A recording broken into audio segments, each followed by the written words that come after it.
Christina. I'm going to talk today about corporations when they merge.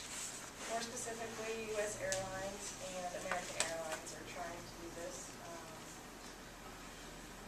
I think the best way to start is to do a visualization. So this half of the classroom will be U.S. Airways, and you will be American. You'll be board members, and you've been working in your job for several years. You have identical positions to the person on the other side, and one of your jobs will be deleted. So one of you will lose your job by the end of this speech, basically.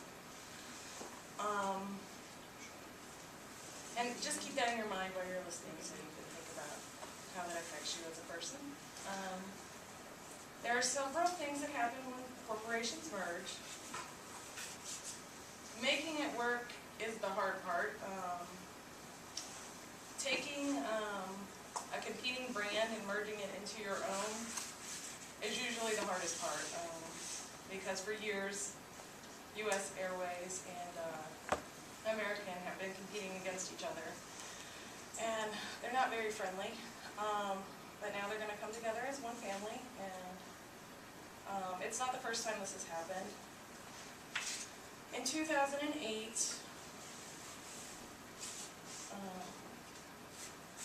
Delta and Northwest merged together and became one airline. Sorry about my handwriting. In 2010, which was more recent, United and Continental came together.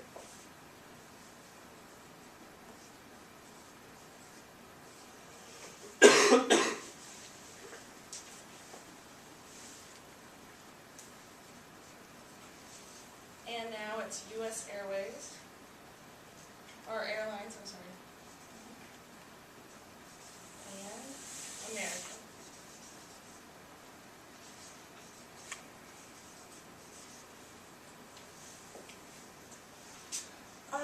Doug Parker is the CEO of U.S. Airways, and he will be taking over for the new American airline, airline that will start.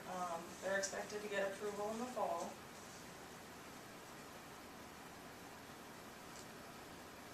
When you're merging corporations, you must merge all the parts of the business. The staff, the pilots, flight attendants, housekeeping, everybody involved. The unions, all the policies, all the procedures, planes, equipment, and supplies.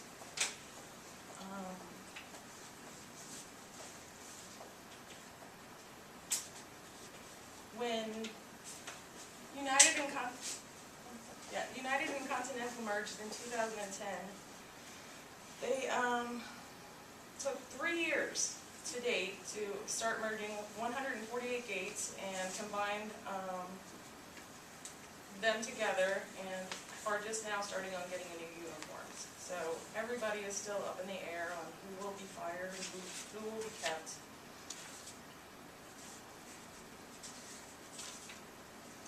The expected changes are cutting costs, getting new logos, new ads, new uniforms, which will cost money, which will in turn cut staffing. So, like I said, most likely half of you will be gone once this goes through. And the only goal is getting the new American airline established.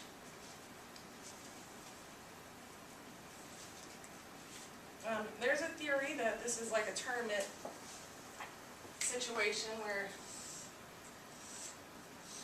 you see who wins, and you get one airline, and you take another one,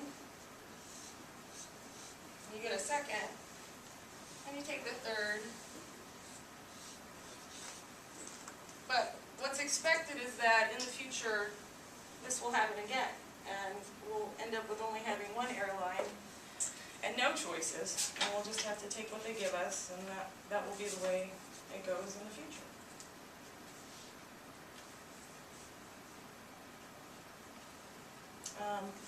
Mergers do cut costs, and they fix budgets, and they delete profit losses. They create possibility for a business to keep going and for people to keep doing what they do best. It's good for two failing businesses to become successful and larger and to become more rich. But it's very messy and most likely can tend to fail.